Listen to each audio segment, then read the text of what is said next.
pasar a la unidad número 3 de contrato de seguros, donde vamos a mirar entonces las personas que intervienen en el contrato de seguros.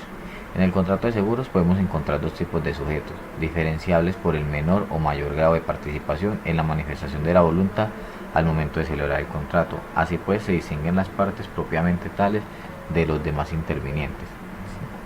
Partes.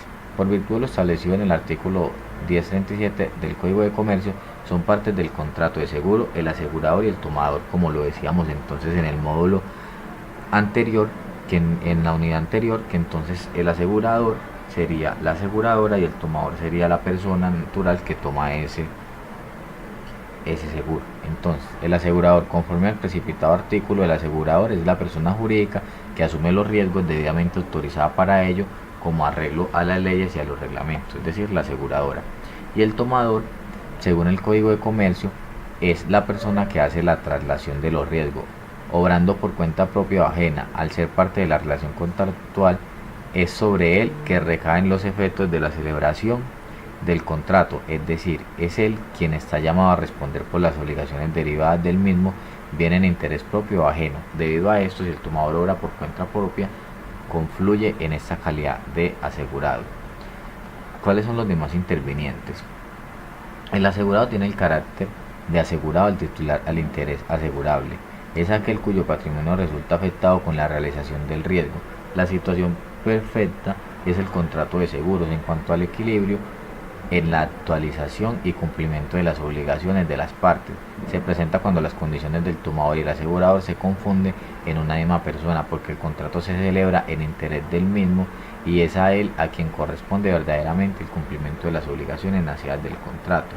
También vemos que existe un beneficiario, que pese a que en el Código de Comercio no encontramos una definición como tal, podemos definir el elemento diferenciador de autores. Es decir, que el beneficiario es la persona natural o jurídica que a título oneroso o gratuito recibe el valor de la indemnización, una vez haya dejado de ser incierta la ocurrencia del riesgo asegurado.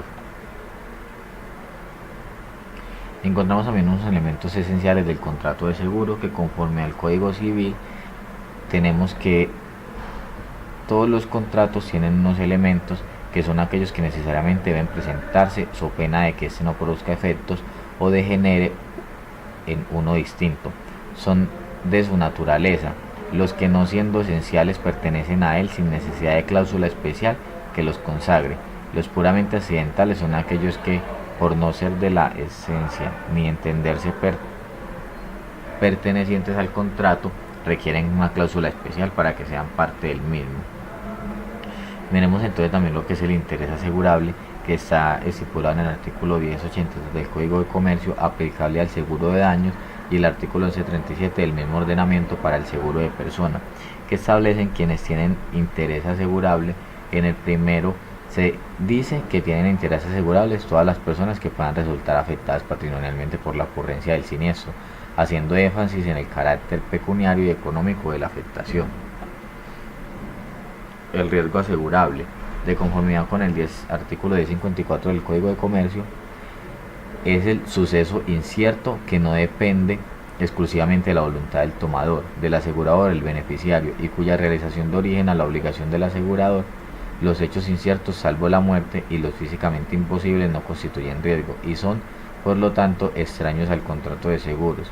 Tampoco constituyen un riesgo la incertidumbre subjetiva respecto de determinados hechos que hayan tenido o no cumplimiento. ¿Qué es entonces la prima? Ese es el precio del seguro, la contraprestación que el tomador debe pagar a la aseguradora por el riesgo que asume. ¿Sí? Es el precio entonces que le tiene que pagar el tomador a la aseguradora en contraprestación a ese servicio. Se refiere a la suma resultante de aplicar la tarifa calculada sobre las bases de la probabilidad de la ocurrencia del siniestro y de su cuantía posible. Encontramos también la obligación condicional del asegurador. En el contrato de seguro es elemento esencial la obligación del asegurador. En todos los casos, dicha obligación se encuentra sometida a unas condiciones. Esto es, se subordina a la ocurrencia de un hecho futuro e incierto que no depende de la sola voluntad del tomador, asegurado o beneficiario. Esa condición es el que el artículo 1054 en el Código de Comercio define como riesgo, estableciendo que su realización da origen a la mencionada obligación del asegurador. Muchas gracias.